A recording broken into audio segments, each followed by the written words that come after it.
Monsters infiltrated the world, causing it to succumb to despair. People fought until their last breath to safeguard the place they called home. Among those brave souls was the protagonist of this story, Carcillion Levandian, who fought against the menace just as viciously. Many years passed with him battling countless monsters, relentlessly piling up dead bodies with the only blade he had, and not an ounce of fear in his heart. Then finally, a day came when he fought Aaron's brother from another mother. That bastard was one tough nut to crack. The battle was brutal, but he eventually took down the piece of shit. In the aftermath of the battle, he too succumbed to death. But fate had other plans. With his soul drifting through this endless void, he met a human boy hailing from some planet known as Earth. The boy's name was Seo Dojun, who was on the brink of death for some unknown reason. Before dying, he wanted to make a simple request to Vendian, who immediately refused even before listening to what this boy wanted to say. After all, bro just wanted to die peacefully. He was done with all the shit. He lost his country to the monsters, lost his loved ones, and eventually died a dog's death. While this boy Seo Dojun didn't really want to live either. He desperately wanted his family to have a good life. Well, it seems like Vendian is finally ready to listen to this dude's request. The boy lights up like a kid in a candy store and musters up the courage to say he wants his family to live peacefully. And so, our boy gladly takes on the job to protect this boy's family, and finds himself on Earth.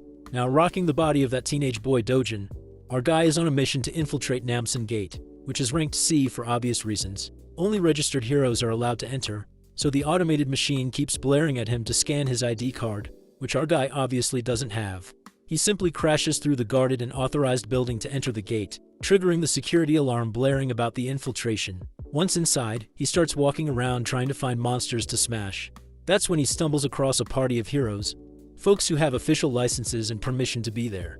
They assume our boy is someone who got lost and offer to show him the way out, especially since they're heading for the exit too. Dojun stays silent, giving off a weird vibe. Even these heroes can tell something's off. He's wearing casual clothes and doesn't look like a hero at all. Sure, porters nowadays dress more casually, but our boy's outfit is way too simple for its own good. And what's up with that bag on his back?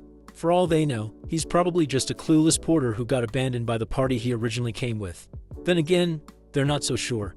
Dojun finally speaks up, acknowledging why they're feeling super skeptical, but makes it clear he came here on his own without any hero's party. Hearing this, one of the heroes sighs, understanding the reason behind our boy's presence.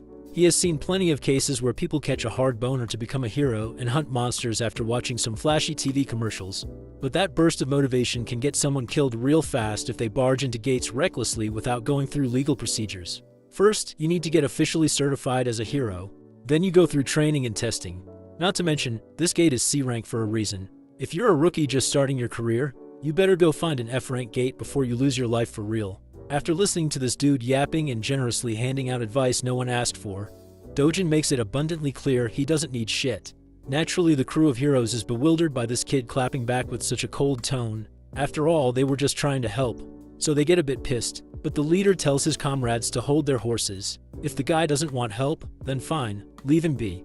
The leader is confident this kid will eventually learn the hard way why you don't cover your ears when someone wise is talking. They hope he finds out just how unforgiving these gates are. Unlike the TV shows that glamorize being a hero like it's the second coming of Christ. Soon enough, Dojun finally comes across a giant troll staring him down, ready to eat him alive. The monster unleashes an attack, only to miss and hit the ground. Bro moved so fast the troll couldn't even process what the hell happened. Then he balls up his fist and delivers a devastating punch, hard enough to blow the orc's face clean off. It's basically something out of One Punch Man, or Omni-Man on a killing spree. Now that the monster's out of the picture, here comes the juicy part. Time to loot, baby. First, he grabs the sword that bastard was carrying. Then he uses that same sword to dig further into the monster's body and extracts a shiny gemstone. It's actually a low-grade magic stone, so insignificant that Dojun never even bothered with them before in his previous life. But since he's broke right now, he's got no choice. Suddenly, more monsters swarm the area, pissed after seeing their buddy decapitated. Dojun turns around and chucks the gemstone so fast it literally blows one of their heads clean off. The other two dumbasses charge in like they've got some death wish they want fulfilled. Well, Dojun's more than happy to grant it. While he's wreaking havoc, we cut back to the crew of heroes trudging through this monster-infested territory. Currently, their minds are still stuck on the encounter they had with that young man. The orange-haired woman is actually worried about Dojun's well-being, fearing he might end up dead. But the leader of the pack assures her that's highly unlikely. If he is some unauthorized guy who barged into the gate, agents from the control center will find him soon enough. Those agents on missions are always B rank or above. And since this gate is C rank, there's no way in hell he's dying here. As long as the kid steers clear of recklessly rushing at monsters, he's got no chance of losing his life. The Baldy agrees with his leader's assessment. He's pretty sure the arrogant brat must be trembling in fear, waiting for the agents to save his ass from doom. Well, the story is pretty much the opposite.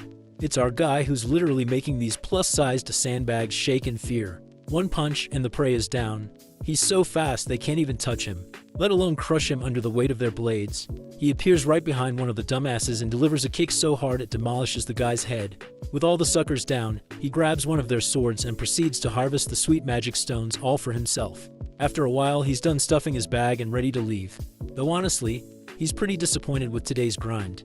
It's basically dead weight in his bag, all those low-grade gems. Right then, one of the agent guys finally spots him and calls out to his buddies. Before our guy can fully turn, those suited men give him a tough stare down. First, they explain they're from the gate control center and suggest he show his hero registration card. If he's unregistered, he has to come to the control center with them. Our guy isn't sure about that, which makes the suited dude tense up even more and get colder, insisting he cooperate and follow the proper procedures. The only response the suits get is annoyance etched all over our guy's face, and all this unnecessary drama killing his mood. Then again, bro ain't got the energy to argue. He just turns to leave. Since words aren't working, the suits threaten handcuffs if he refuses to comply. Physical force may be used if necessary. One of the more impatient ones dares to grab our guy's hand and threatens him with the injuries he'll sustain if he refuses to cooperate. What's worse, all responsibility will be on his shoulders. So it's everyone's best interest to solve things with words, not violence. Seems like Dojun's done with all the yapping, so he grabs that bastard's hand back and warns him to stop sticking out like a thorn in his path. This chilling warning makes the poor suit guy instinctively scared. A chill runs down his spine. The other two bastards pull out their magic-infused batons.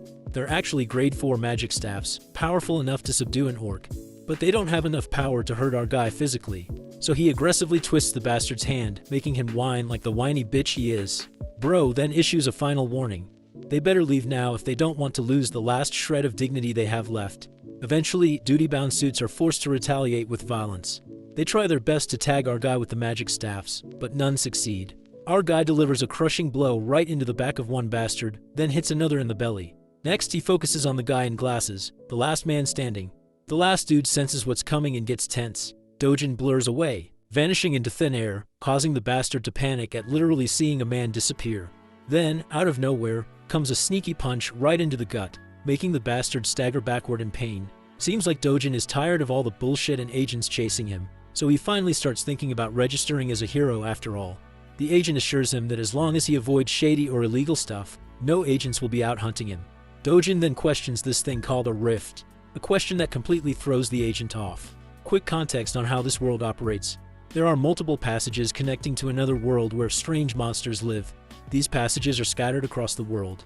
The gemstones harvested from monster corpses are used as new energy sources, making them highly coveted. Because of this, the government oversees these passages to maintain full control over each one. Every government-controlled and open passage for heroes is called a gate. Passages that aren't controlled or enclosed are known as rifts.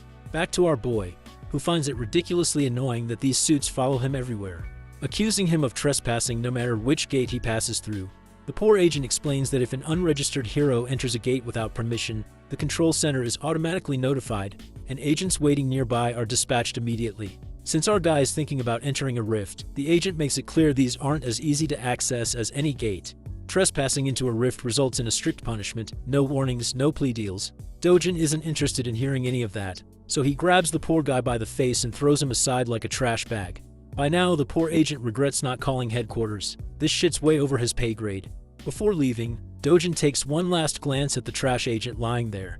Thinking about what a weakling this dude actually is, the weakling seems to have a fractured arm and is busy shouting threats, promising to catch our boy and put him behind bars. The scene transitions to Seoul, Gasan Digital Complex in Gyeongcheon District. This giant building is now known as the Hero Complex. Here, all trades related to magic stones or anything found in the gates go down. And nowadays this place is busier than ever. Dojun can be seen heading toward one of the stores that deals in buying and selling magic stones. Upon entering, he's greeted by this Gen Z bastard, busy scrolling through brain-rotting Insta-reels. When Dojun says he wants to sell some magic stones, the cunning shop owner immediately starts preaching about his business, claiming this branch offers the highest prices to their clients. He even goes as far as saying they're the best in the whole country. Dojun finally puts all the low-grade gems smeared in monster blood on the counter, causing the store owner to put on this sour expression like he just got boned from behind. He's seriously grossed out by all the blood stuck to the stones. Regardless, he doesn't complain and moves forward with the transaction. Dojun is asked if he wants some coffee while the stones are being processed. A little while later, he is sipping coffee while the shop owner carefully cleans the blood off the stones. Afterwards, the owner calculates the total amount due. There are 12 low-grade magic stones, 16 medium-grade ones, plus 5 upper and lower-grade stones as well. After deducting a 40% commission, Dojun is set to receive around 5.5 million won. Well, our boy isn't too comfortable handing over 40% as commission. It just feels unfair because he did all the hunting and wasted his time. So how the hell does this bastard think he's entitled to nearly half the money? The shop owner proudly claims he's being generous, charging only 40%, especially since every competitor in this business charges 45% or more. He's so confident that he even offers Dojun to take his stones back if he doesn't like the price. After all, no one else will offer more, or at least that's what this bastard claims. Our guy ain't falling for that trap and starts stuffing his precious stones back into his bag. Seeing his tricks aren't working, the bastard grabs Dojun's hand before he leaves and demands compensation for the appraisal and the coffee he drank. It's 30,000 won for the appraisal plus an extra 10,000 for the coffee. Not to mention, all the blood he had to wipe off ruined his expensive towel. With everything added up, Dojun supposedly owes the guy around 350,000 won.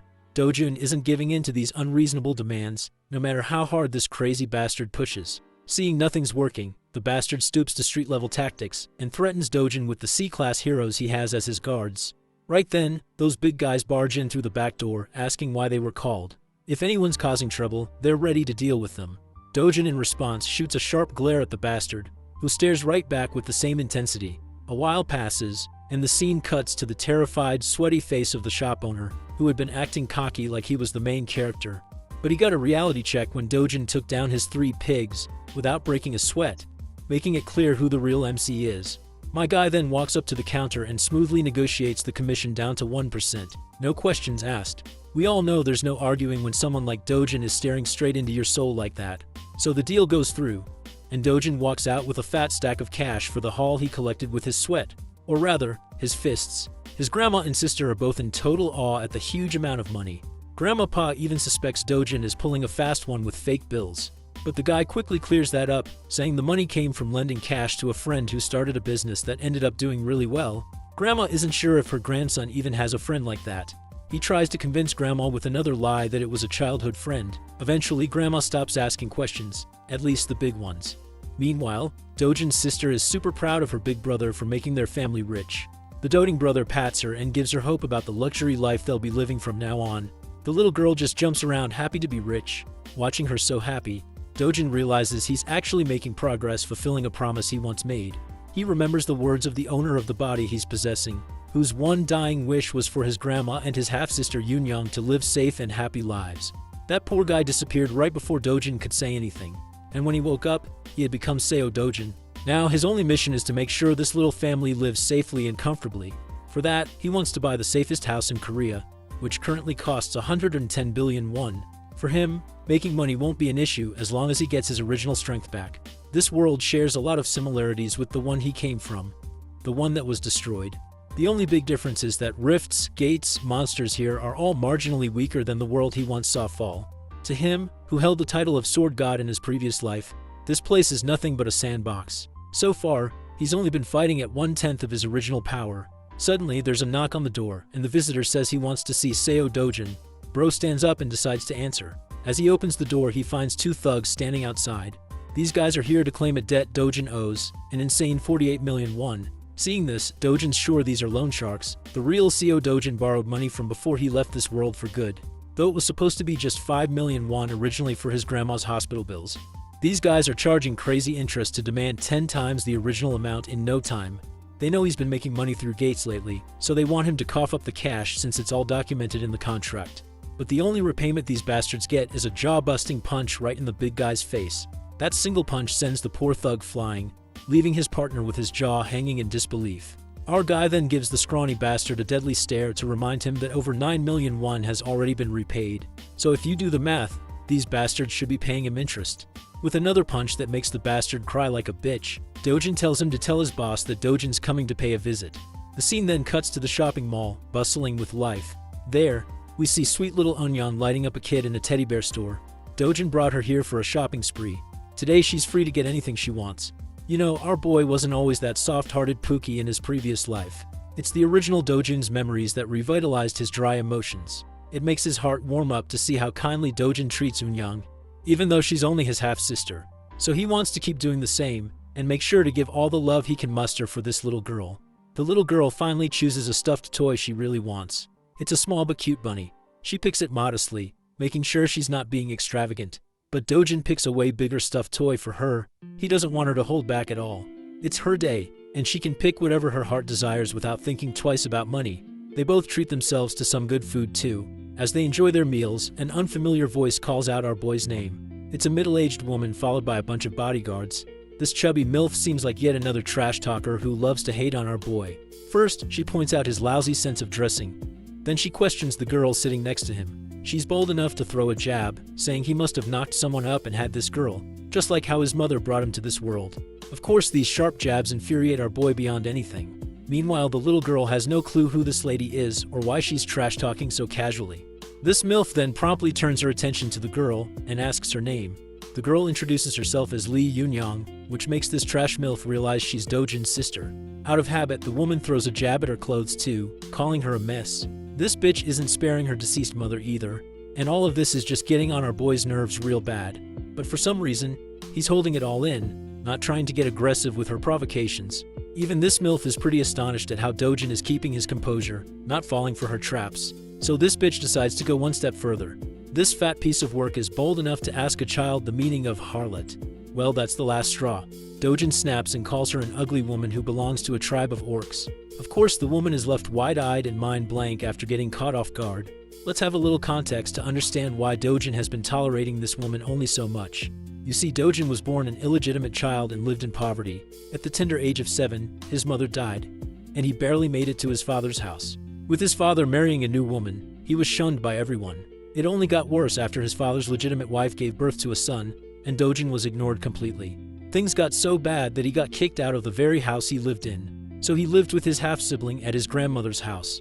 As our boy reflects back, he feels pity for the original Dojun who had to endure all this and still tried to keep a smile on his face like he had no pain in his life. But now he wants to change everything. Seems like this woman is his stepsister, which explains why he was trying to hold himself back. But he won't tolerate her no more. He recalls how he shared a roof with this orc of a woman, and she's just as disgusting as ever. Not only is her personality messed up and her appearance orc-like, she's also dumb as hell. He further crushes her spirit by dropping brutal bombs on how she's a wreck with an inferiority complex. That's the only reason she projects her insecurities onto others by calling them ugly. She's just a gold digger obsessed with others, and that's the real truth the world should know. As he continues to crush her under his sharp jabs, the entire shopping mall watches them like they're the center of attention. The orc lady is totally annoyed and about to lose it, but then Dojun's stepmother walks in. Seeing her mom, the orc lady approaches her like the whiny bitch she is, complaining how this kid just shut her down with words. But this mother is aggravated to see her daughter whining like that and shuts her up with a cold glare. Not gonna lie, bro's got one heck of a stepmom. At first I even thought the orc lady was his stepmom. The hot mama turns her attention to our boy and greets him with utmost grace. She's inviting him to come back home and hang out for some fun. But Dojun knows all too well that this facade his stepmom is putting up is fake. After all, she's the one who caused the most misery and unrest in the 12 years he lived with them. The woman continues reminding Dojun of things he never wants to remember, triggering his PTSD and making him go full serious mode. With a tone colder than your mother's jokes, our guy tells this bitch to get the fuck lost. That's a major slap to her dignity, being shit-talked by someone younger than her. She just twirls around and leaves with the last bit of dignity she has left. For real though, she wasn't expecting him to clap back so sharply. She's left wondering if he's the same guy who would just lower his head even when she slapped him for no reason. Her bitch of a daughter follows along, with their bodyguards also following the both ladies. Honestly, these guards played the perfect role of mannequins in this ordeal. Let's shift our attention to our boy. Seems like these two girls totally ruined the time our duo was having. So our boy decides to be on his way too. The way he reacted to his stepfamily was intentional. He wanted to make one thing clear. The Seo Dojun who couldn't even speak up for himself is gone. It's high time his trash family realizes that. We then cut to a Mercedes zooming down the road. Inside the car, we see both the trash mother and daughter. The daughter is pissed at her mom for just walking out quietly instead of putting Dojun in his place, as she vents her frustration and curses our boy for the humiliation they suffered. The mother orders her manager to answer why Dojun is still alive. While Baldy has no clue how this dude is alive, it doesn't match the reports. The woman blares at the top of her lungs about the bullshit this man is spouting. How the heck could he be alive if they made sure the job was done and clear? The poor guy assures her he'll look into the matter again and make sure this time the job is executed properly. Meanwhile, the trash daughter has no clue what her shady mother has been plotting all along. She's rattled hearing talk about killing and dying. Eventually, the mom poses a question to her daughter, wondering if she has feelings for Dojun. This catches the fat pig off guard, making her blush and flustered. Actually, she's worried about Dojun dying because if grandpa or dad find out, they're gonna be in serious trouble. The mother grabs her daughter by the mouth hard enough and drills her to stay the hell away from her business. The mother is dead set on claiming Dojun's life, with no plan to spare him. Especially not after how he dared to talk back to her. Getting rid of him is the best revenge she can think of. A decade ago, the world took a turn to chaos with the appearance of the Rift. This terrifying dimension gave birth to monsters, spawning from the portal, armed with the objective of slaughtering humans upon sight. Their terror didn't stop.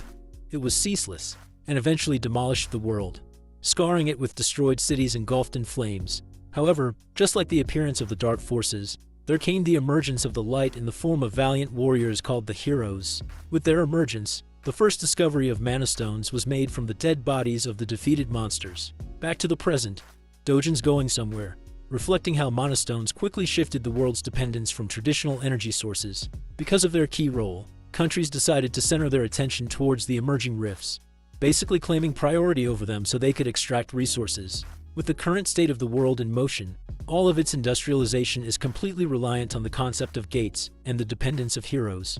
And because of that, the profession that can be classified as a hero reaps high rewards. A consistent high salary can only be achieved via becoming a proper hero. Dojun's arrived at his destination, and it's actually the Yongdong-po HCS Capital Establishment. I know that's a mouthful, but you guys will see why he's come here soon. He finds himself entering the building, and upon first glance, the boss and his clowns look like your average run-of-the-mill thugs who want to scare people with their ugly faces. But Dojun is pretty chill about the situation. The boss puts out his cigarette and points out our boy's audacity to not only beat the crap out of his goons, but also to show his face at the door. It really shows that Dojun really doesn't give a flying fudge about anyone. He cleverly tells the organization's owner that in reality, it's actually Dojun himself who found himself at a real loss.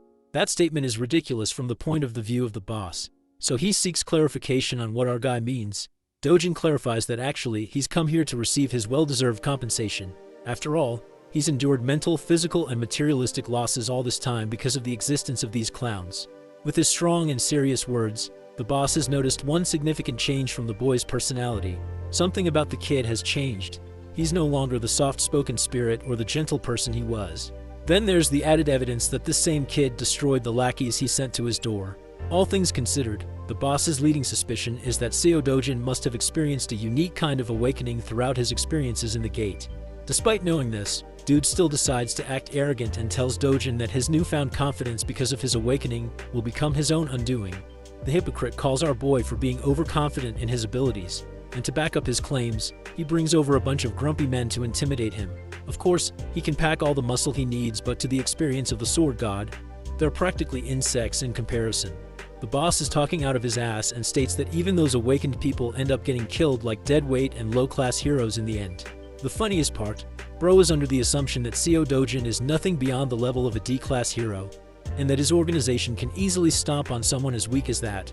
Meanwhile, Dojun is just chilling on the sofa in the background while 5 guys are staring him down.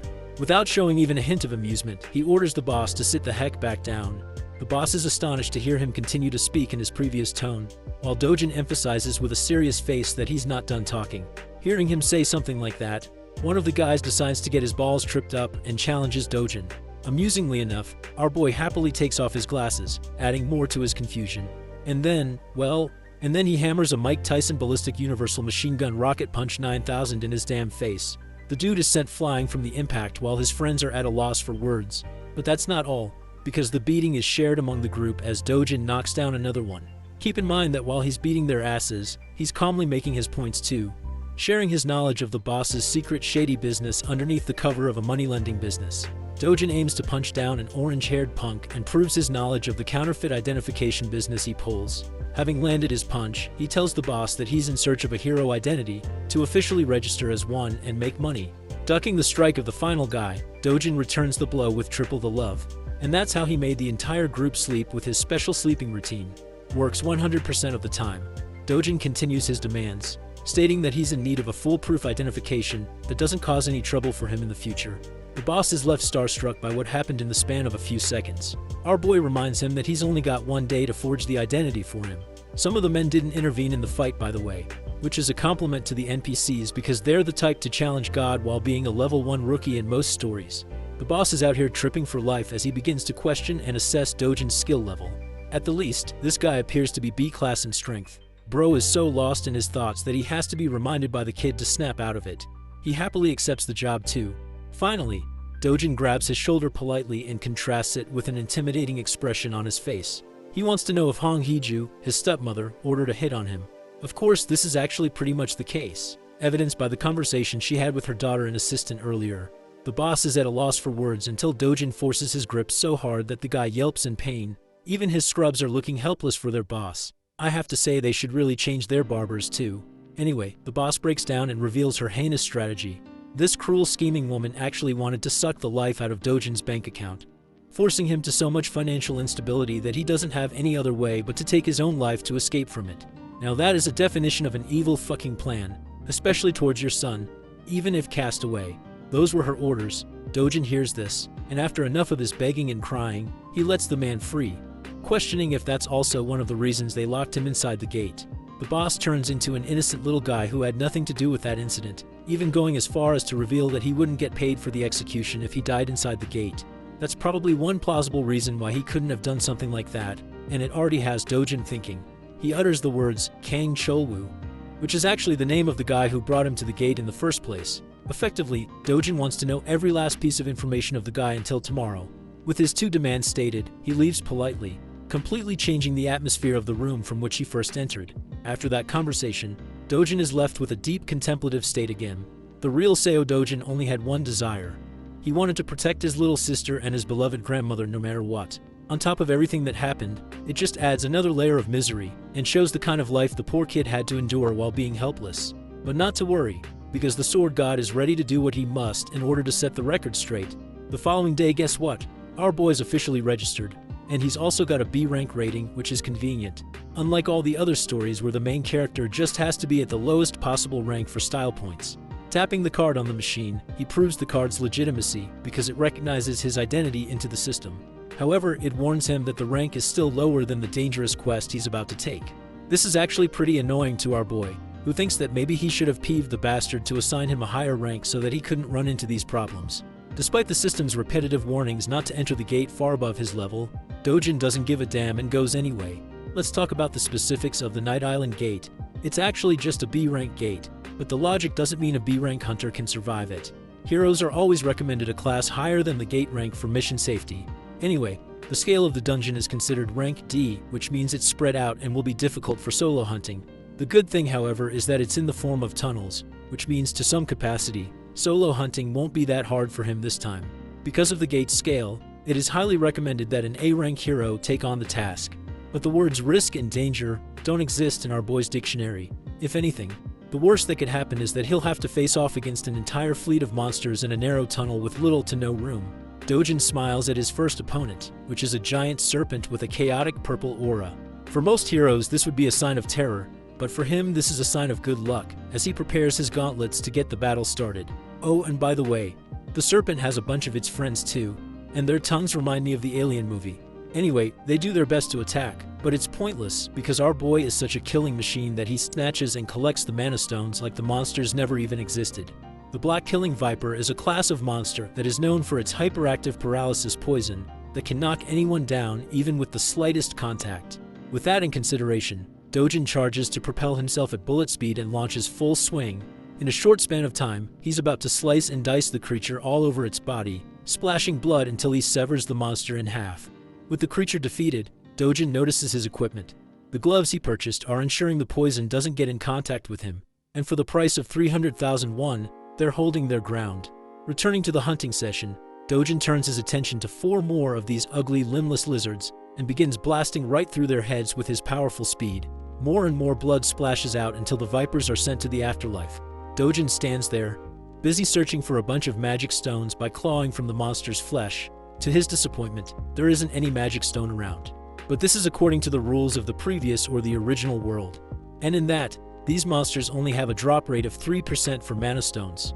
This means that he's got to hunt down at least hundreds of them for good loot. Walking his way along, he discovers Mr. Bonehead. You might be thinking it's the boss, but Dojun's got a different opinion, and as he asks the oversized serpent if he's the boss monster, because definitely the snake will answer like a good friend. Anyway, Dojun thinks it's a good thing this big guy appeared because he won't have to worry about getting lost anymore. Spiraling into an immediate strike, he plans to end the battle quickly to return home. But then, an unexpected thing happens. Despite having successfully landed a brute strike, his punch doesn't have any effect on the creature. Bro just gave him a tattoo on the head instead. While he's in the air and unable to dodge, the creature bashes him into the wall with its tail. Dojun sits there having crash landed. It probably gave him a reality check about the boss monster's strength, I think. The creature whips out its poisonous fangs and hisses at him like the average girlfriend when she's hungry. The creature attempts to bite him down, but luckily he evades the attempt. Using the momentum of his evasive maneuver, he bolts right back into motion with a powerful punch that connects with the creature's body and leaves more cracks against its hard shell. From this second attack, one thing has been made clear to him. The boss monster has an unusually tough exterior, making it a greater challenge than the rest of the vipers he disposed of. The shell is so powerful at his current level that he can't penetrate with one strike alone. This reverses the situation on him, making him question if he should aim for a different battle strategy. At his original strength, the sword god would mop the ever-living floor with this beast. But then suddenly he notices something.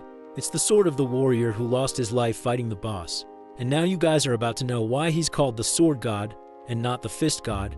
Even though the weapon is extremely worn out after the fight, he grabs hold of it, believing that a sword is only as competent as its wielder. With that knowledge in mind and the blade armed in his hand, he walks towards the monstrous snake. The creature propels itself forth to strike him down again, bursting with incredible speeds. Dojun responds by going high up into the air, proudly declaring that the creature should be honored that he's going all out to kill the beast with a sword. Despite the sword's condition being crap, this guy literally unleashes so many flashing cuts in the span of a few strikes that it leaves the snake's body eviscerated. The serious fight turns into a funny conclusion with the snake dying in the background, while our boy's sword is reduced to dust. It's a good thing he wiped the creature out while it was still holding on. With the boss monster dead, Dojun thinks of a smart idea that I don't really see many other protagonists implement. He takes off one of the fangs of the creature, believing it could be used as a nice material for a short sword with a bit of refinement. Considering this as a reward for his journey, he exits the gate. By the time he's exited the gate, it's already a starry night outside. He spent more time at the B-rank gate than he thought. And with the way things turned out at the end, it only pushed him to pursue and restore his strength back to full health. Also, he's a bit happy that his old friends don't get to see this weak version of him because that would be embarrassing. Back from the hunt, he goes to appraise and sell the magic stones. Before him, there's actually another hero who has come to present his great stash of magic stones. The cheap-ass receptionist treats him like shit and points out that the commission rate is the same as 40%. Even the innocent guy can sense the bullshit behind that overly high rate. He even calls it out, stating his concerns and calling himself a normal guy. The receptionist, just like what he did with Dojun, clarifies that their rate is actually the lowest among all the appraisal trades. The gate center is 5%, but that's without taxes. From the perspective of the sleazy appraiser, this is a great deal for heroes to have that earns them good money. The cash is handed to the hero, who doesn't really complain much, except concerningly asking about the dude's messed up face. The funny thing is how this guy is still repeating the same script even after getting his face bashed in. Bro plays it off, stating that a psychopath first obliterated his guards, and then he left him with this treatment. The hero thinks it's actually the fault of the receptionist for keeping low-ranking guards around at the C-rank level. After all, rank isn't the only thing that matters in their world. Skill plays a huge role too. Rank is actually a false representation of one's abilities and only updated to keep the system intact. The hero is wise to mention that the people of the same rank have a huge variance in skills and abilities, so they can't all be treated the same. Then there's also a difference between a lame watch guard who sits all day guarding the shop and a hero out there who is actively hunting down beasts for a living. Even though this guy is actually giving him some solid advice, the joker of a receptionist just wants him to stop yapping and leave already, which he does, offering to help the little dude out if he ever needs something. As he's leaving, our boy walks right past the guy, looking as cold as ever. Upon seeing him at once, the receptionist flinches and bugs the F out. he points at Dojun, shouting that this is the psychopath that made a mess out of him. Turning back to face them both, the hero is actually pretty impressed. He notices our boy's lean physique for his height. Still, the fact that he made a mess of the guards here spirals the man to gear up for a fight, questioning if he's the troublemaker. The one thing I like about this guy is that he isn't offended for petty reasons. He actually believes that Dojun is misusing his powers as a hero by bullying civilians in his normal life. Of course, it couldn't be further from the truth since he only knows one side of the story. But it's still quite interesting to see realistic characters. The receptionist is enjoying the scene, knowing that this guy is actually a 7-year-old veteran hero. If something happens to him here, the guy has plenty of connections he can abuse by giving them Dojun's name. Without really giving a damn about who he is, our boy turns back and simply tells the boomer to piss off. This only spirals the guy into being provoked, because all of a sudden now it's really looking like he's being an asshole. Dojun asks if the guy is looking to exact revenge on him. Hearing those words, the veteran hero is provoked. However, being the responsible hero that he is, and from the experience he has, he knows that it is unwise to take battles against other heroes as it almost always results in deaths. It's actually an even higher rate of death than a fight against monsters. Recalling that fact, Bro literally chills out and turns his back, leaving the receptionist at a loss for words. Dojun turns to the sleazy appraiser and asks if he's got a problem he's looking to address. Before the guy could answer, he tossed a bag full of magic stones to appraise and convert into money. These precious shiny babies are all high-grade magic stones, which really begs the question on who this guy really is from the perspective of the receptionist. Calculating the amount winds up to be a total of 150 million won.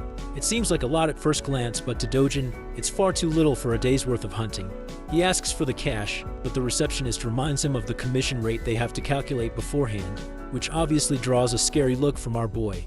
Remembering that the rate is only 1% in their little deal, he cools down and tells the guy to wind up the rest of the amount to him. Now, inside the mind of the hilarious appraiser, he wants to beat the shit out of the guy for having so much audacity, but it's only in his imagination that he can do that. Speaking of which, the receptionist expresses that there has to be approval from upper management for an amount this huge. Without wasting another breath, Dojun demands that he get the approval right this instance. So the guy quickly phones his boss, whispering the details of their situation. But before he can smoothly wind up a deal, Dojun snatches the phone and directly tells the boss to hurry up with the payment. The boss is okay with doing so, but he just wants the phone to be handed back to the employee. Returning it with pleasure, Dojun accidentally, or should I say intentionally, smashes the phone into the wall. The employee is shivering at the sight of his smashed device, as Dojun instructs him to quickly prepare the money now that things are cleared up. And that's how the receptionist prepared numerous bags full of cash for the transaction. By the end, the guy is left devastated at being forced in such a way. Maybe you guys feel pity for him, but remember, he continues to scam nearly half the amount that ordinary heroes earn after risking their lives. He's a scumbag. 10 minutes passed and the boss quickly found himself at his store, enraged at why his employee wasn't picking up the phone. The hilarious part is that the receptionist throws in the towel and embraces an immediate resignation. The boss then sees the guy's phone smashed into the wall, giving him a good idea of what went down. Seeing this, he pulls out his phone to call Juyeon, requesting that she come here at once. Juyeon appears to be a famous young woman donning beautiful purplish pink hair. She's so recognizable in public that people are celebrating her name as Hyun Juyeon and treating her like a celebrity. Not to mention that she looks dope as hell with that outfit. She arrives at the store and stuns the receptionist with her presence, giving him a nice greeting with a smile. There's a big reason why everyone's making a big fuss about her. She's the country's 4th S-rank hero in the lineup. Nothing short of amazing. People have sprouted rumors that she's the niece of the boss. But then it makes him question what she's doing here. Confirming the claims, Juyeon expresses that she was called here on behalf of her uncle's request to take care of a reckless hero. Intrigued about the situation, the stylish S-ranker sits down, ready to hear what's going on. In the next scene, we can find our boy with his absolutely ripped body meditating out in the sun. It's true that he's been hunting for a whole day, and yet the rewards he reaped from it weren't amazing at all. With the way things are going, he's worried about the future. First and foremostly, he needs to get to a level where he can clear S-rank gates on his own. That means he has to train to restore his original strength. You heard that right, boys. It's training arc time. Dojun's biggest challenge in this current life is that unlike the previous world, the mana density of this one is thin. That means that even if he does his best to gather mana with his current rate, it will take 3 years at the minimum to come close to his original strength. Even more if things get rough. On the bright side, he could aim for better equipment for battle. But the issue is, even the most terrible equipment easily runs for hundreds of millions, so that would be wasting money. Suddenly, a chill runs down his spine as he senses the presence of someone dangerous. Fixating his sight on Yunyang, he grabs the little girl at full speed and demands that everyone go inside quickly. Back inside, he shuts the room down while his grandma eagerly questions what's going on. The entire structure shakes with a loud quake, making his grandmother flinch and question in terror if they're having an earthquake. Little Yunyang is in a state of panic, but the truth is something only our boy knows. This isn't just an earthquake, it's something else. Dojun senses the sharp and violent energy outside. A rift has just cleaved open into their world, and it just so happens to have manifested on top of their house. Rushing to take care of the problem, he tells his loved ones to stay inside as the situation outside is dangerous for them. At full speed, he cuts into the entrance of the rift, where the last thing he hears is the cries of his grandma and his sister calling out his name. The scene switches to the Seoul Hero Association, where its members are made immediately alert at the sudden emergence of a rift on top of the Mapo region. It appeared after 63 days of the last emergence. Realizing that the White Lion Guild is the closest to Mapo, the manager wants his staff to contact the guild at once and alert the nearby heroes to join in to control the situation. Upon closer inspection of the rift's exact location, he discovers that the rift appeared on top of a residential home. This is a tricky situation even for them, because if on the off chance a civilian enters the rift, they're practically guaranteed their demise, not to mention that the rift won't allow anyone else to enter after that, and if the person inside dies, it will send out a wave of crashing monsters in 10 days' time, causing chaos and destruction for the people living in the region. The monster wave would become so uncontrollable that Seoul's safety will be fully jeopardized. The manager is curious about the person who interacted and entered the rift. Turns out that they know Seo Dojun has taken action as he's the resident of the home. According to his grandma, he entered the rift to protect his family. From this information, they are under the impression that he's not a hero, and that complicates things because the chances of an ordinary civilian returning from the rift is next to impossible. This causes the entire staff to feel despair and helplessness for the situation, as they can do nothing. In the next scene, we actually find Dojun's pissed-off stepmom annoyed hearing the news of his new awakening. She can't believe her ears. Her assistant reports that while he hasn't officially registered with the Hero Association, they've come to verify that he's indeed now an awakened individual from his last gate experience. This makes her frustrated because Kang Chil-woo was supposed to finish the job, and instead it only made her target even stronger. Going batshit crazy, she smacks her fist on the table, questioning why the hell they couldn't just manage to kill the guy on their own. The fact that they also took money for executing a failing job is also a reason for her to get angry. Roaring at manager Lee, she declares her frustrations with Kang Chil-woo by sending him a message. If he doesn't kill Dojun personally, he'll owe her 10 times the amount in return. But to her surprise, her assistant surprisingly reveals that they may not even require contacting the guy anymore, sharing the discovery of the new rift just on top of Dojun's house. Having confirmed that he entered the rift, it's clear-cut that he won't be making out alive. Hong Hee-ju is happy to hear the news and the implication that he won't make it out alive. She calms down, appearing normal for once, and tells the assistant to assess the situation until they get more news. As for our boy, he's just arrived in the rift's domain. It's a forest. In fact, it's the same forest that he once used to enjoy his youth in while resting. The forest of Patiswa is exactly the same in its reconstruction down to the very last details of how he remembers it. Even the rich mana inside carries the same weight. Following the pathway, he smiles at his reunion with the all-powerful world tree. This tree exudes mana in its purest form, the most divine structure and the core of the world's stability. So much so that when the old world fell, it started when this tree was incinerated to the ground, forever tampering with the flow of mana. However, in this rift dimension, the tree is fine and just how he remembers it. Though he's unaware of the cause, one thing is for certain. He has a chance to reclaim the mana he lost by absorbing it from the tree. Meditating underneath the excellent flow of mana, our boy is getting his strength clearer and clearer. He spent more than 3 days sitting exactly like this, forgetting to eat or drink or tend to his bodily needs. 10 whole days passed, and all he could focus was on harmonizing his breathing. By the end of the 10th night, trouble came looking for him and disrupted his meditation. These alien-like creatures are called the Volcana, and they've come to burn the tree just like how they did it in the past. Only this time, our boy is there to prevent the tragedy from happening again. The creatures lunge forth to attack him while Dojun regrets being unable to have a water element sword to knock them all down with ease. The burning monsters roar to make their way to him, but our boy is replenished with so much mana that he no longer cares about a weapon. He is the weapon, and those hands are rated E for everyone. Extending his hand towards the monsters, he exerts so much authority from his mana alone that it knocks down one of them. The second creature is stunned by his ability. Let's break down what happened just now. What he did there is called mana release, and not exactly telekinesis. It's a blaster-type attack that uses raw mana as a detonation strike. It had been a while since he used this ability in such a way, considering he was low on reserves all this time. Anyway, the Volcano creatures aren't done just yet. To retaliate, they release charged blasts from their mouths in return. These pulsing laser beams quickly make their way to our boy, appearing the calmest he's ever been. His mana alone is enough to protect him from any damages. Stepping towards the creatures while he's ignited with a burst of mana, he remarks that he's finally protected the world tree. And now, he's ready to play for a bit and enjoy the fruits of his training. The ugly bastards are trying for another energy blast attack, but our boy quickly catches two of them and forces their mouths shut. This way, their own ability charges up and explodes inside their mouth, leaving behind a headless corpse of flames. The corpses of the creatures wither away, dropping 2 valuable magic stones for him to use. But that's just a couple of them down. Dojun is enjoying his life, thrilled to unlock something called the Eternal Ember after defeating these guys. Joyfully cutting his way past the monsters and smacking them all down with a grin, he's finally glad to steal a good load of mana stones from them. The one-sided slaughter continues until he wipes out all of them. Dojun has won the lottery ticket with how many stones they're dropping. Among them, he also discovers a small coin or a seed glowing in gold. This is called the Eternal Ember as he picks it up in his hand. With this, he's reclaimed control of more of his power as he crushes the chip and unlocks its flames. The way he's casually playing around with the ember reminds me of Sukuna from Jujutsu Kaisen.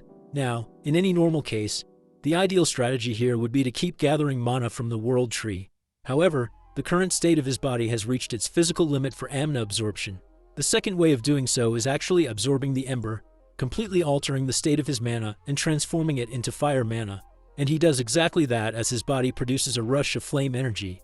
Now, unfortunately in his previous life, he felt zero need to do this and didn't care about the Eternal Ember at all. However, now it's required for him to fully absorb the embers, and it takes like 10 whole minutes just to get one finished. Luckily, he's got a whole bunch of these collected for him, so his goal is to absorb as many as possible. The appearance of the rift has sparked a public interest. The reporters are all gathered around our boy's house while agents and association staff are protecting the place. Bang Seong-gu is pissed off because of one guy's arrogance to enter the rift prematurely.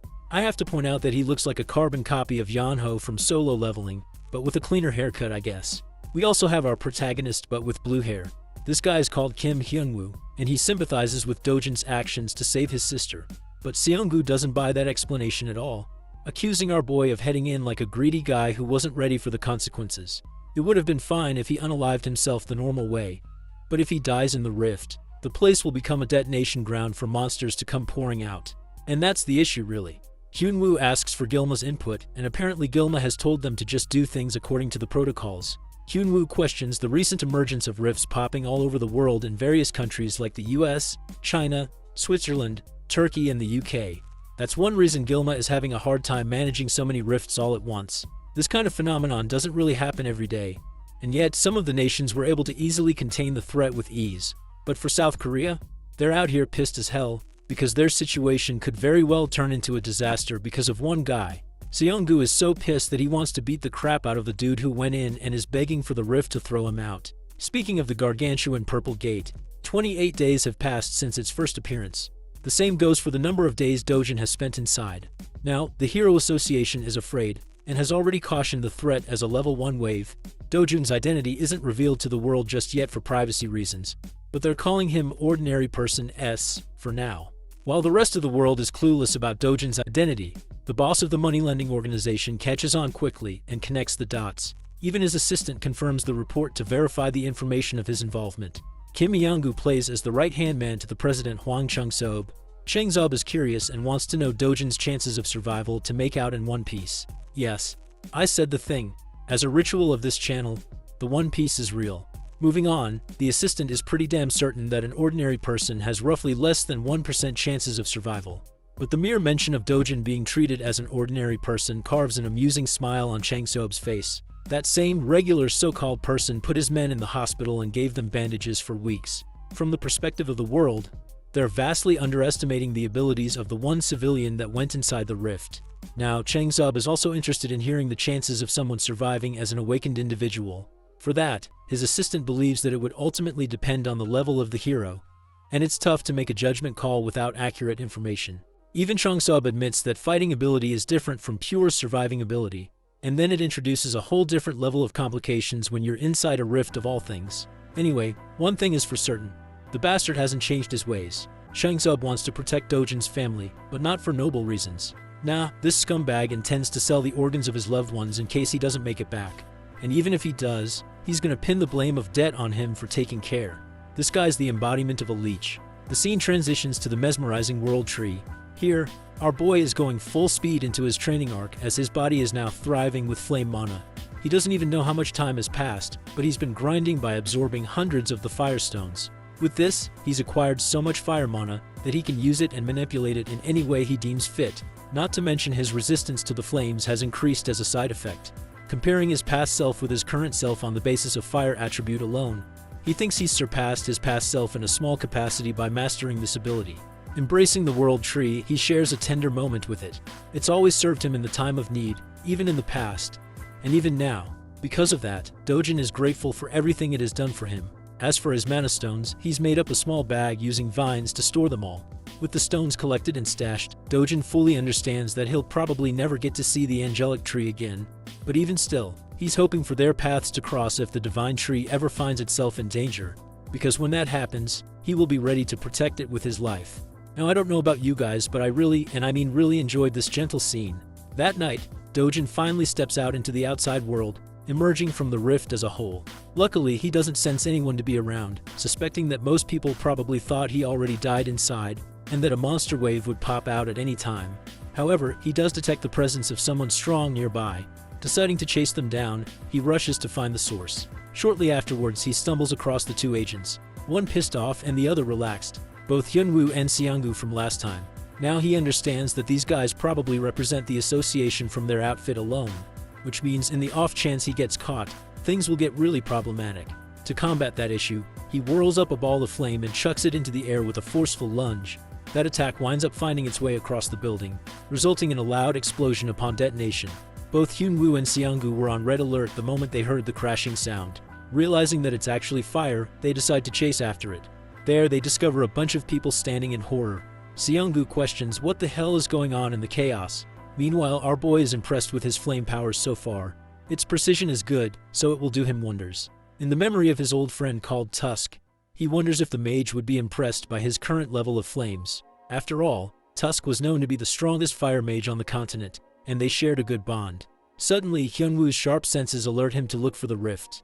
It appears to be acting up and right before their eyes. It disappears into the mist. Both of the agents rush to the site to see what's going on. When they arrive, they can't believe that the rift's connection to their world is no more. As for our boy, he's just making his way to his next destination without any problems. News breaks out the following morning concerning the state of the rift that lasted for a month in Mapo. It is announced that the rift disappeared 29 days after Seo Dojun entered the zone, proving the concerns of the Hero Association to be wrong about the monster wave. They have no idea about the unexpected disappearance of the rift, and they're currently investigating what went down. They also have trouble dealing with the cause of the fire that broke out at the time of the rift's disappearance in a junkyard. Now, this leads most people to believe that Seo Dojun is dead, and that this is just the consequence of his own actions. Unbeknownst to them, our boy is hidden in plain sight, observing the conflicting opinions of the people as some are sympathizing with the boy who lost his life. Unfortunately, the disappearance of the rift is heartbreaking news for our hero. He's devastated that he can't interact with the world tree anymore. Even though he can't protect the world tree, there is still one other thing he could protect in his life. Which brings us right to the HCS capital again. Inside, the idiots are busy celebrating the death of Dojun, believing that they can easily get rid of the old granny and his sister afterwards. Chang Zob is just the kind of guy to squeeze people to death after all. One bastard is talking about how they should let the little sister grow up so they can use her in other ways. While they're chatting without policing their own words, a familiar voice greets them and demands for their boss. The scene cuts off right there, and we get to see Chang Seob humming and going about his day. Satisfied that Dojun is finally out of the way and dead for good, his assistant reviews their appointments for today. Apparently he's free for the most part except for a lunch with another CEO. Hearing that, he's happy because tonight, he can enjoy partying to his delight at a club under Madame Kang. It's basically senseless chatter, until he steps into the building and as he's climbing stairs, he finds his men being tossed around like playthings. Their blood is splattered around, and the cause of it all is someone he presumed to be dead. Our boy throws him to the ground and tells the filthy Chang Seob to crawl back to him like a dog. That bone-chilling order from him has the president of the company quivering. Our boy acts like the real leader of the group and assumes his place in his chair. He then repeats his command to the ignorant Chang Seob, who is still processing the weight of the shameless order. Without wasting time, he crawls like a dog. Ruthless as ever, Dojun then orders him to bark as he deserves to be treated like an animal. His loud and clear utterance of the command has Chang Seob whining in humiliation. It takes a second for him to bark successfully, but our boy is not satisfied at all. Our boy personally makes sure to make an animal out of him by forcing him to bark repeatedly for everyone to hear. The president is reduced to being less than human, just like the people he treats. Dojun points out that scumbags like him only act obedient on the surface, but end up backstabbing you right when they find an opportunity. Declaring his filthy name, he chillingly tells the man that his life has plenty of experiences dealing with second-rate humans like him.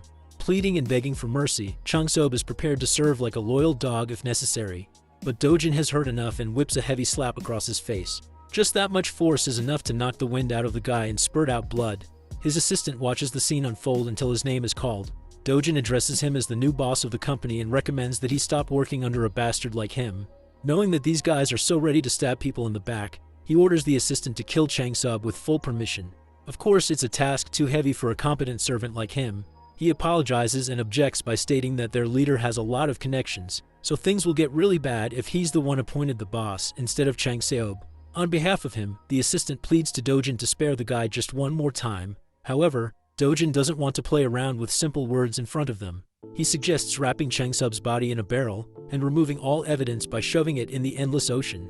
After all, it's just one of the things these guys excel at doing. Seeing as the boss's servants aren't willing to oblige, our boy takes a different approach with them. Dojun threatens the entire group that he'll toss everyone in the gate as monster food if they don't carry out this order. Yeah, the mere mention of that has Chang Seob reduced to a pathetic mess. He can't take it anymore and keeps on begging for his life, promising that he won't ever betray and will always serve under Dojun. Now, this puts the hero in a bit of a contemplation. Although he could kill off Chang Seob right here and get rid of all his issues, something about him has changed in this life. Admitting it himself, Dojun has grown softer compared to his merciless past self. So this time he agrees, offering the guy a hand. I just know Chang Seob is about to become religious as heck after this, praying to God that he doesn't get on Dojun's nerves again. He goes on to shake the hero's hand, promising to serve unconditionally from now on. But wait, something is strange. Why is his hand engulfed in steaming hot flames? Yes, though Dojun has gotten soft, he's still ruthless. Looking at the man dead in the eye, he reminds the scumbag that it's his final chance indeed. Dojun then proceeds to rip his hand off clean, reducing it to a charred paste. By the end of the meeting, he walks away, ignoring the agonizing cries of the president. He does leave them with a final warning. If even a single one of them tries to get in the way of his family again, Dojun will personally ensure their deaths. As for their new job, they are forever deemed responsible to protect his family for the rest of their lives. Now that's how you handle traitors. Officially speaking, the man known as Seo Dojun was just a blip in existence that vanished along with the rift. In reality, he's actually dining in the local McDonald's. The government, Hero Association, and all kinds of media outlets quickly moved past him like yesterday's news. They all treated the civilian who entered the rift as a dead man. Even if he came out and told the world that he was alive, no one would buy it. Furthermore, surfacing after a solo rift mission would only bring headaches and trouble his way. That subdued dog, Hwang Chang-sub, is currently helping him find a new and suitable house, so he can afford to move leisurely for the time being. Dojun finally got the chance to feed his sister some delicious fast food. He also informed her of their plan to move out to a better neighborhood, and she could not be any happier. She can now go to kindergarten like kids her age and enter elementary school the next year. When the topic of school came up, little Yunyang's mood took a turn for the worse. Dojun was alarmed. He is used to slaughtering abominable beasts, but coddling a kid is not in his arsenal.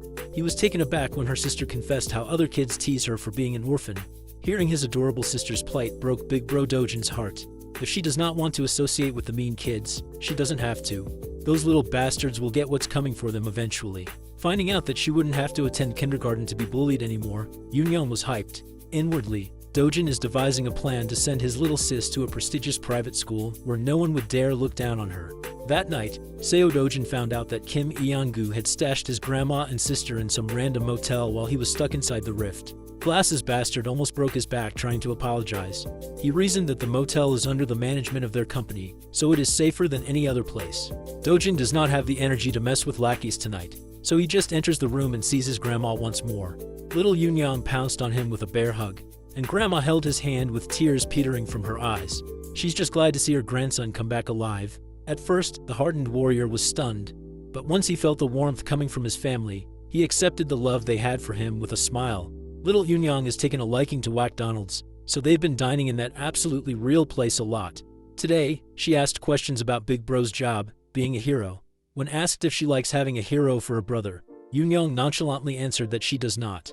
While it is cool that heroes are strong and cool, they are also constantly in danger when fighting terrifying monsters. Sometimes they even die.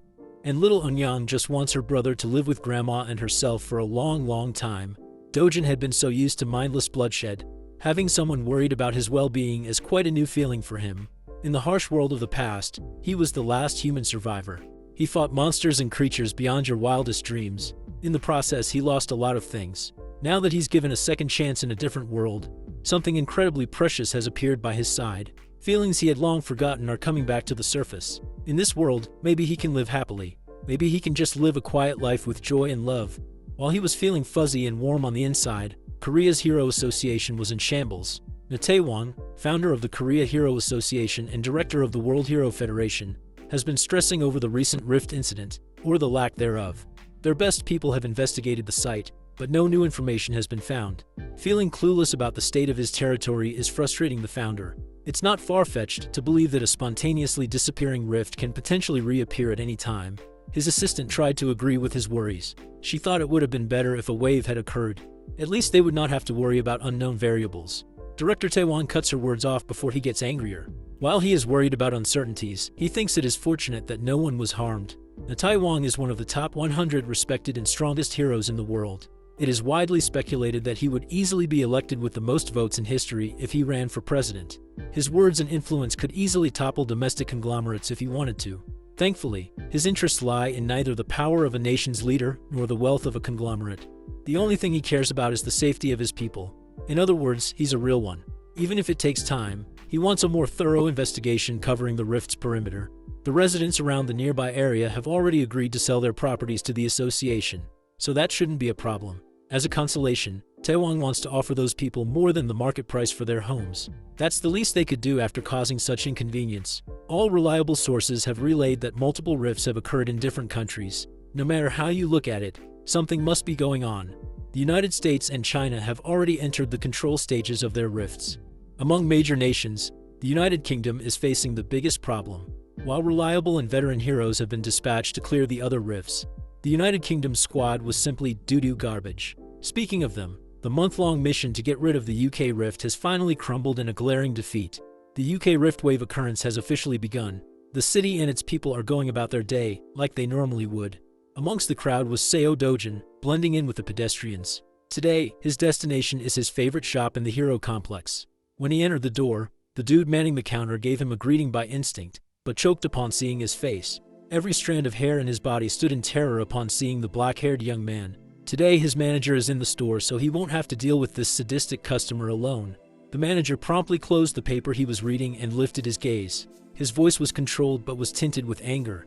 This is the guy who's been forcing his pushover cashier into buying low-grade crystals. Dojun lazily removed his backpack and tossed the whole thing on the ground. It's actually good that the manager is here, so the sale of his magic crystals would proceed faster. Mr. Manager expected another batch of low-grade crystals to spill on the floor.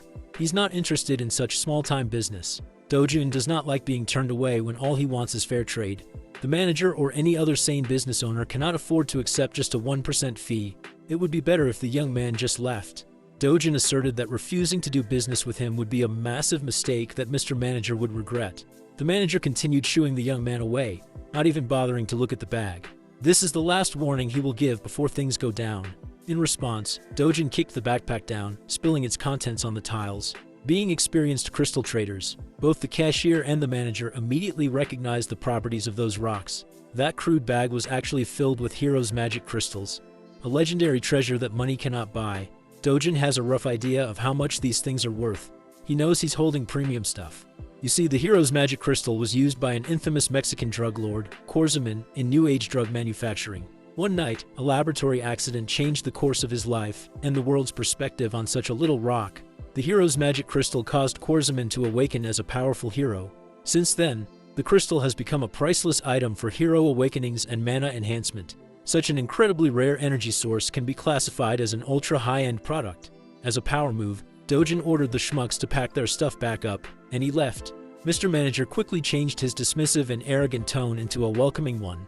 He even escorted the young man to their VIP seats and offered some drinks while his cashier polished the crystals. Dojun liked reversing the situation in its head.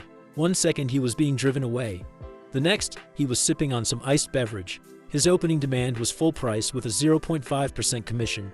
As soon as the manager expressed a sign of balking, he threatened to pull the deal. In prior trades, Dojun agreed to 1%.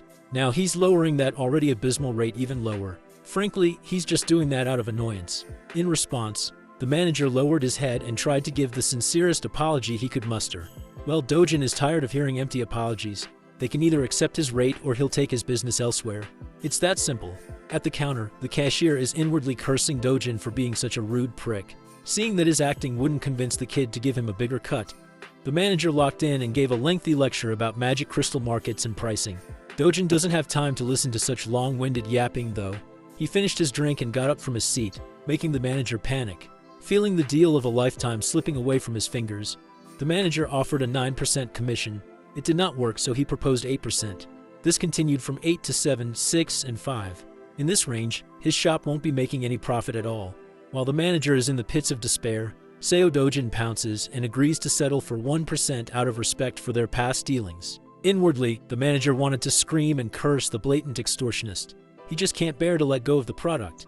The next words that came out of Dojun's mouth nearly made the manager piss his pants in excitement. Aside from the one he brought today, he has about 7 more bags of those priceless crystals. With that being said, the contract was quickly produced and signed. After a few minutes of officiating the deal, 67 billion won entered Seo Dojun's bank account. That's about $48 million. At this rate, his 110 billion won house doesn't seem so far off. The problem is that getting more high-grade magic crystals through normal gates is a time sink. If he could find a way to freely travel through rift zones, he could easily farm treasures like a madman. While looking at his phone screen, an administrative message was sent out to everyone in the country.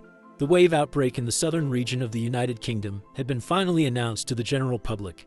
In the meantime, everyone is banned from traveling to the UK. After reading about a real problem in the real world, Dojun lost interest in messing with the manager of the shop.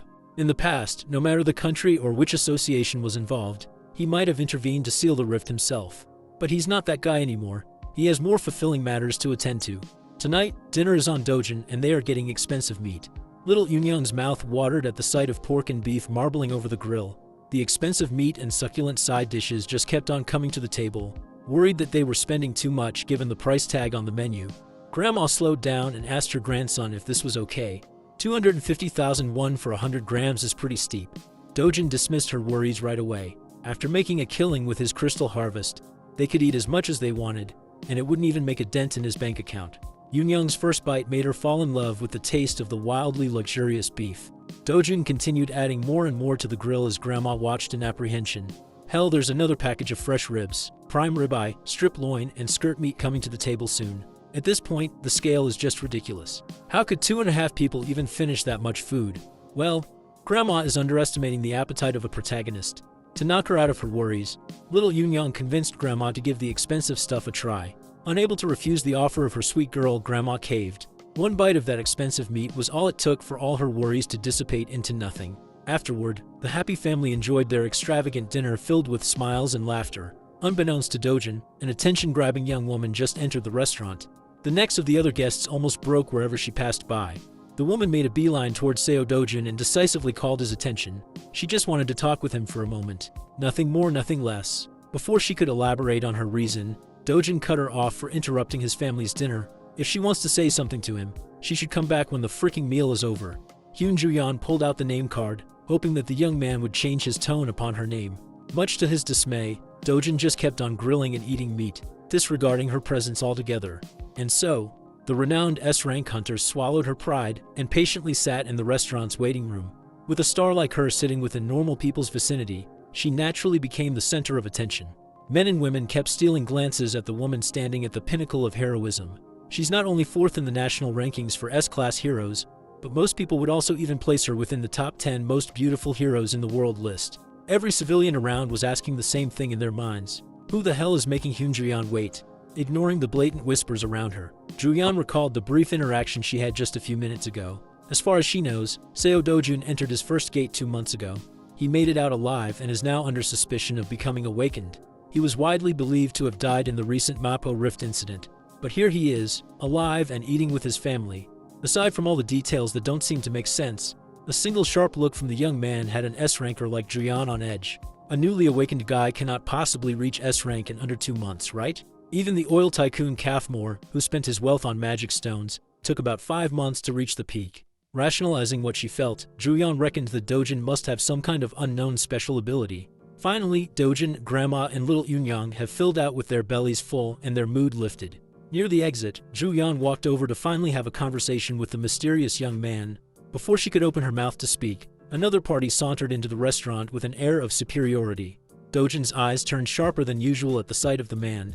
This skeevy-looking bastard did not expect to see Seo Dojun alive and kicking after their excursion in one of the deadly gates, the lunatic Kang Chilwoo.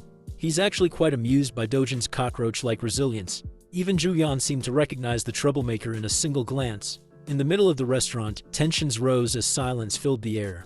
Dojun chose to ignore the bastard's shallow insults and called Juyan over. Chielwoo was taken aback to see an S-rank hero speaking with the cockroach. Dojun requested that she take care of his family for a little bit. All she has to do is flag a taxi so they can ride away and go home. It would be more convenient if they were far away while he collects an overdue debt with a mongrel. Thankfully, Hyun-juyan is a very reasonable young woman.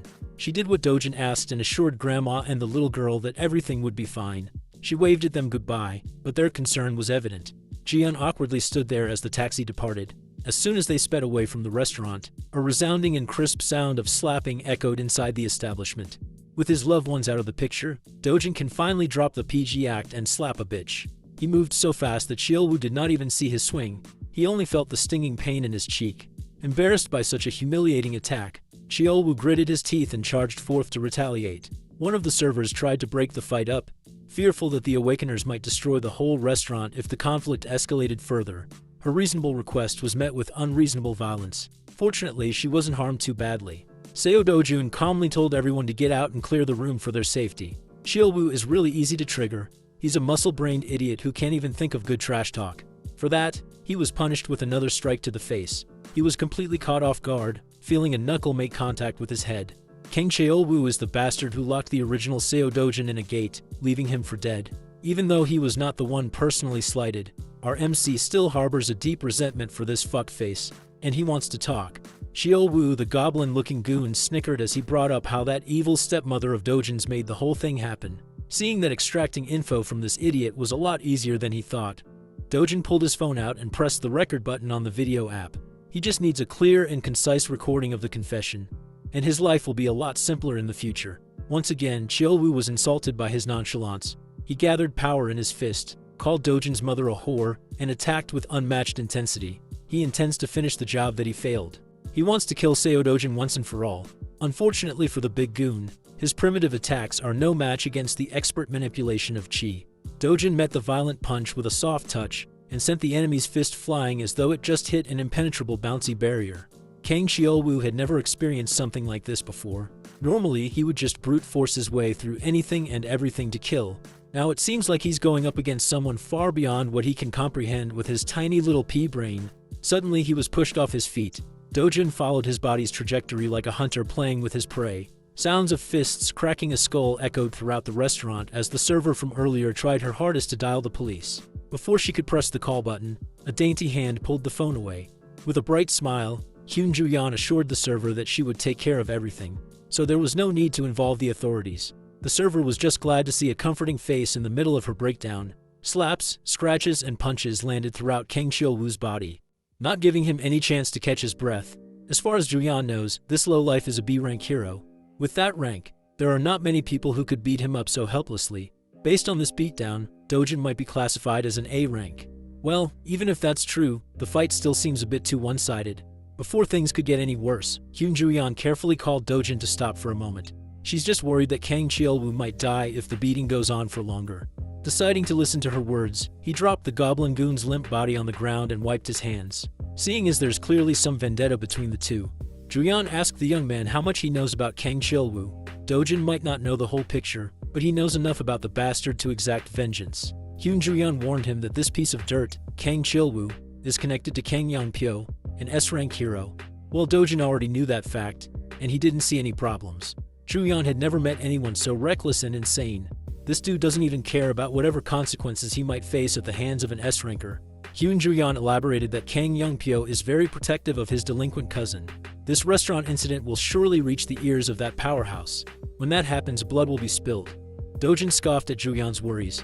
He's the last person who would be afraid of some hotshot S-ranker, more than the problems for the future. He's more annoyed at the fact that Joo-yeon knows so much about his life. Now that the Goblin Goon is down, Dojun's enmity has transferred to the nosy S-ranker.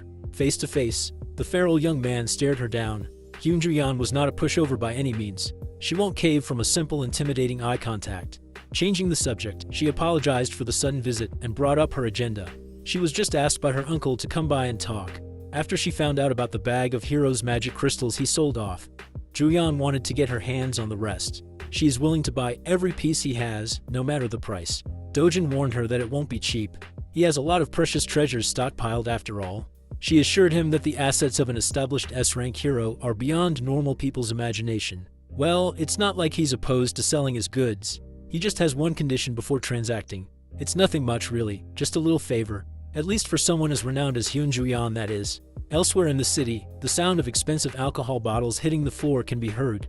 Dojun's evil stepmother is crashing out upon learning new information about his allegedly dead stepson. Her people were so sure that the kid died in the rift. Yet now she's receiving word about how the Dojun survived like a resilient cockroach. Press F for bald man here. Having a boss like her can't possibly be fun. You can't blame him for the misinformation. Even the Hero Association labeled Dojun dead. Evil stepmother doesn't want to hear excuses. She wants actions instead. To make things worse, they just received news about Kang Cheol-woo's defeat at the hands of Dojun. At this point, it's safe to assume that Seo Dojun already knows who's really responsible for his attempted murder. Hearing that she might be implicated, evil stepmom gulped in terror. She's not afraid of Dojun. She's more concerned about the hassle it will bring when her father or husband finds out about her dealings. She can cover everything up, but if word gets out to the media, the group's stock price will nosedive. So, she ordered her people to intercept the media. If they mess up, T Group and W Group will surely cut all deals and advertisements. First and foremost, the police must also be on their payroll. In that regard, evil stepmom's people have already moved to cover all bases. Knowing that they have a little bit of competence lifted some pressure off her shoulders. Baldy director Lee then whispered that no matter how many cover-up jobs they do, what they are doing is not a fundamental solution to the real problem. On that note, the ball director might have a plan that can put an end to this headache. They just have to make use of Kang Cheol-woo's cousin, the infamous Kang Young-pyo. Even someone like stepmom here knows about the S-ranker. Kang Cheol-woo might be notorious as trash in the world of heroes, but everyone knows how close he is to his powerful cousin. In reality, Kang Cheol-woo is just a pawn doing all sorts of dirty work under his cousin's orders. They are both sick in the head. If Cheol-woo gets pinched by the police and smeared by the media, it won't be a good look for the S-rank hero too. In fact, he's already taken action to deal with this public relations disaster. Evil stepmom made up her mind. She wants to meet with Kang Young-pyo as soon as possible. In addition, that dog, Hwang Chung-sub of HCS Capital, has blatantly allied with the enemy. He's taking care of Dojun's family now. For that, stepmom wants a prosecutor on the phone in a minute. Those who abandon her camp must pay the price in full. The very next day, we follow a group of heroes entering one of the 37 rift zones in Korea. Among those rift zones, 5 zones are being turned into secured gates. The rest can only be raided by heroes affiliated with hero associations with coordinated schedules. Today, Miss Hyun Joo-yeon is leading a team herself. With her S-rank ID, she has practically limitless entries at any gate. Among the diverse crowd of heroes equipped with fancy equipment and weapons stood a young man wearing a beat-up hoodie. Hyun Joo-yeon chose A-rank Jang In-ju's Cleom Guild as a temporary group for the hunt. It's very rare to be a part of an S-rank's hunt, so they are hyped. Joo-yeon reasoned that she simply wanted to do something fun and stretch her muscles a little bit. In reality, she had to set up this whole situation just to give the young man in the back clean entry to the gate. Seo Dojun agreed to sell the rest of his magic crystal stockpile at market price to Joo-yeon if she let him into the restricted rift zone. He just wants to earn more money by hunting in higher level zones. While it's true that rift zones house all sorts of treasures, going into such a difficult one for a certain profit without fear is just insane. Well, she doesn't really care either way. She just needs to get her hands on those hero magic crystals. After a few minutes of traversing a dark tunnel, the group finally came out of the other side to a brightly wooded area. Unable to rear her curiosity, In-ju started bugging Joo-yeon about the real identity of the young man shadowing their party. Joo-yeon just introduced Dojun as someone she knows, but no one is buying that half-assed answer. In-ju speculated that he might be Queen Ji-yeon's boyfriend. Tired of all the buzzing, she gave Inju a partial truth and confessed that the young man was there because she owed him a favor. It's not every day an S-rank hero owes someone. While the party was lost in their respective conversations, a giant shadow blotted the sun from above. Everybody turned their eyes to the skies and saw the beast. Being an A-rank guild, the Cleome heroes instantly responded by drawing their weapons and getting into their respective positions. The first encounter was none other than the fearsome cockatrice. Like the expert raider that she is, Juyeon took charge and barked clear and concise orders. Jinju and Doyeon are in charge of defense, while Sungho aims for the legs. Before she could finish assigning everyone their roles, a figure blurred as he shot past everyone. With a single impactful leap, he closed the aerial gap between him and the flying beast. Seo Dojun disregarded the long-winded group plans and leaped for a one-on-one with the bird. The Cleome heroes were slack-jawed. They have never seen someone so brazen. Gathering energy in his fist, Dojun prepared for first blood. Prior to his charge, Guildmaster Inju is stressing over her bad luck. They are barely inside the gate, and a troublesome opponent has already shown itself. Before the group could organize and get into position, Dojun had already dropped his bag to the ground. While Juyeon was calling the shots, he was bursting through the air like a speeding bullet. He was an absolute speed demon. In one jump, he neutralized the bird's aerial advantage. Up in the skies, he took control of the field without a problem. His fiery energy was thick and burning. The overgrown chicken did not have the speed or reaction time to block the incoming attack. As a result, it was forced to eat a full-powered punch to the beak. The bird is on the ground, and the human is up in the clouds. It was quite a poetic reversal. Dojun landed in front of the group. He did not even break a single bead of sweat. The cockatrice is on the verge of death, the mark of his fist visible on the side of his face. The Cleome Guild people stood dumbfounded alongside their S-rank carry. They bore witness to the brutality of what happened next. Dojun lifted his leg and started stomping on the bird's head until it was reduced to meat paste. It might seem too much, but killing a cockatrice requires a lot of force.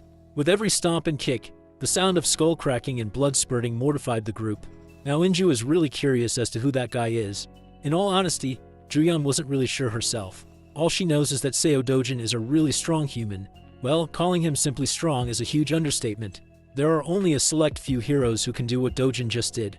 Killing a cockatrice in one blow is no ordinary feat. Juyeon downplayed the achievement by bringing up her sister. That woman belongs to that elite list of outstanding heroes. Still, Inju can't just get over the fact that a hidden powerhouse is among them. She watched the entire sequence and was in awe the whole time. Juyeon took note of the young man's monstrous power and decisiveness. Her curiosity deepening, she turned to Inju with an impromptu change of plans. For now, she wants to go to the center with Dojun, leaving the rest of the group on the outskirts. Juyeon carefully approached the young man, expertly carving the cockatrice's corpse for loot. Before she could speak, he preemptively asserted that he wouldn't share loot with people who contributed nothing to the kill. Thankfully, Juyeon is not one to eye a few pieces of magic crystals. She just came over to propose that they go a bit deeper into the gate, head somewhere more challenging and fitting to his current abilities. With a smile, he readily accepted the invitation to hunt and loot more. Juyeon knows the layout of this gate quite well, so she will take the lead. All Dojun has to do is follow closely so he won't get lost. Without warning, she sped off into the distance, her speed causing a sonic boom. Dojun calmly watched as her figure vanished into the horizon. After slinging his bag to his back, he took a running pose, storing energy in his muscles. With an instant first step, he kicked an explosion that almost blew the Cleome Guild heroes away. Inju reckoned that if Juyeon is a bullet, then that man moves like light itself. Left by the two powerhouses, the miscellaneous heroes turned to their guild leader for their new plan. Of course, trying to follow those two ahead is utterly impossible. Today they must accept that they are sidekicks and small fries. Nevertheless, this is still a decent gate with plenty of monsters to hunt around the outskirts. In the outside world, normal people praise them as powerful A-rank heroes, but in front of a real S-ranker, they are not even worth mentioning. Juyeon and that man are leagues above the entire force of Cleome Guild. Speaking of those two, their race across the woods is proceeding hastily. While maintaining breakneck speeds without much effort, Juyeon kept on checking her flank for signs of Dojun.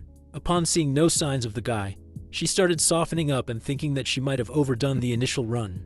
While she was thinking of slowing down, Dojun suddenly appeared by her side, asking if they could go a little faster. Juyeon's concentration broke and she almost tripped over. She had never experienced something like this before. Someone can actually keep up with her in terms of racing. When it comes to speed, she's in the top 2 in the nation. But that list might need to be updated, given how Dojun is making her eat dust. A few moments later, he made a stop to tease her for being slower than expected when she was clearly running to flex her speed. While the S-ranker caught her breath, Dojun turned his eyes onto the view on the horizon. In front of them was a massive mountain range touching the heavens. When asked what was hiding inside that rocky range, Julian's expression turned solemn. That place is the lair of the Thrift's boss monster, the Caesarian. You see, this so-called Caesarian is a giant 20-meter monster resembling the draconian wyvern. Julian doesn't even want to entertain the idea of subjugating that beast. You typically need at least 3 combat-oriented S-rank heroes to even stand a chance against such a monster. One thing Dojun knows about Caesarian is that it has a chance to drop the imaginary grade magic crystal, a treasure just below the highest grade possible. Since such an enticing reward is waiting for him, he won't let it slip through his fingers. Obviously, Julian is opposed to such a reckless idea, while Seo Dojun is fighting that draconic bastard with or without her. Julian watched as he fearlessly sped up, aiming to scale the mountains to slay the beast. She felt as though she did not have a choice but to follow him into insanity. Something grim awaits the duo inside the boss monster's lair, bursting with unfathomable confidence to take down a beast that easily gives 3 S-rank heroes trouble. It really shakes Julian to her core. Do you know what's even more shocking? When she arrives at the site, she finds the same creature, the Caesarian, dead at her feet. The fight's already over, and she has absolutely no idea what the hell went down. Our boy casually plucks his knife from the creature's corpse, leaving her at a loss for words. Julian reflects her shock. The creature he just downed isn't just any boss monster. On that note, she talks about a prominent hero known as Park Hale who fostered a reputation for hunting down monsters like the Caesarians. Though he's an S-rank himself, the first time he went to hunt down the Caesarian, he was cautious enough to take 30 A-rank heroes along with him. And yet, even with all those precautions, the A-rank heroes didn't make the cut and were all slaughtered in the attempt. Park Hale was the only known survivor of the group who clung to the edge of his life by the end of the boss fight. From that moment onwards, the guy decided to rematch with the same monster. Only this time he was armed with 1 more S-rank and 100 A-rank heroes behind him. It's practically a small army at that point. The fight was brutal. They focused on piercing the creature's wings and negating its flight. The Caesarian of the time was then overwhelmed by a barrage of attacks from the heroes. This actually reminds me of the whole 100 man versus 1 gorilla debate that has been going around lately. My money is on the men, by the way, and the same is the outcome for the fight with the Caesarian, who ended up getting defeated. Despite this, only a handful of heroes remained from that battle. The rest, butchered by the beast's wrath.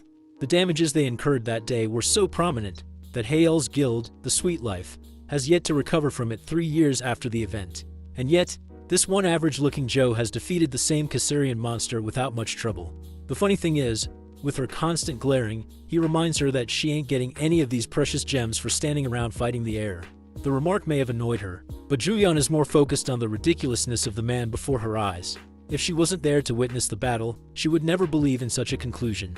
The same terrifying Caesarian was taken down and obliterated in a single strike at the hands of 1 man. As for Dojun, my boy has successfully harvested the awesome-looking magic stone from the creature's body. He stares at it and tells her that he no longer cares about having an escort to guide him. From this point onwards, he's fine on his own. He also denies taking the rest of the valuables obtained by the dragon's body, such as its claws and teeth. Showing little to no regard for them, he turns back to reject her plainly, leaving the S-ranker stunned for life. Instead, he'd rather focus his energy on collecting the monster crystals. He even goes as far as to allow her to keep all of those valuables to herself as a form of payment. Julian takes a look at the creature for a moment and reaches the conclusion that she also doesn't need anything from the beast. It's evening now, and the rest of his group is shocked that one guy managed to collect 3 bags full of magic stones. It's an unbelievable sight even for the competent A-rankers. For their guild to have obtained the same amount, it would have taken them a minimum of 20 hours. And from the quality of the ingredients, even more than 3 days. It begs the question about the man's identity, and they're all staring down at Julian, who brought him along in the first place, and yet appears just as confused as them. Based off of Julian's own words, the A-rank guildmaster can't fathom how Dojun was able to beat the Caesarian without any proper equipment. With this accomplishment alone, he stands at the top of the hero ranks in Korea, unparalleled in his might. They really just said our boy is built differently. The A-ranker even thinks that he might be the strongest in the entire world at his level. It amazes her. Speaking of the guy, an exhausted Dojun returns with more bags on him. With just 1 day of hunting, he's already collected so much stuff. At this point, the group is starting to think that no one will believe them if they reported this to the outside world. Dojun's godlike power is the definition of insanity to accept. Speaking of which, they're explicitly told not to drop a word of what happened here today in the outside world. Something they have to ultimately accept. The gorgeous S-ranker walks up to our boy and talks about a bunch of things. From a distance, it looks like they're a couple who is flirting with each other. But that's only in the eyes of their group mates. I guess they're trying to convince themselves that this is the start of a ship. They also think that he's the only guy in the world who looks like a proper fit for Juyeon, especially considering their monstrous strength. The funny thing is how the A-rank guildmaster quickly realizes that these guys aren't the perfect couple she envisioned them to be. Instead, it seems like they're having an argument from the looks on their faces. She can't believe that there's a guy in the world with the ability to talk down to Juyeon of all people.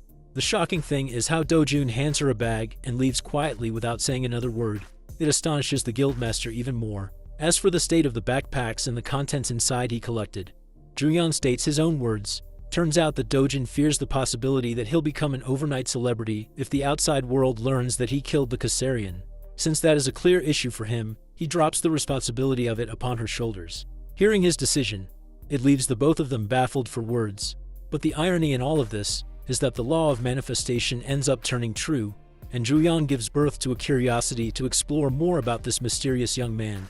Girl is in love. Over to a different location, we get to explore more about the famous S-ranker mentioned earlier as Hale.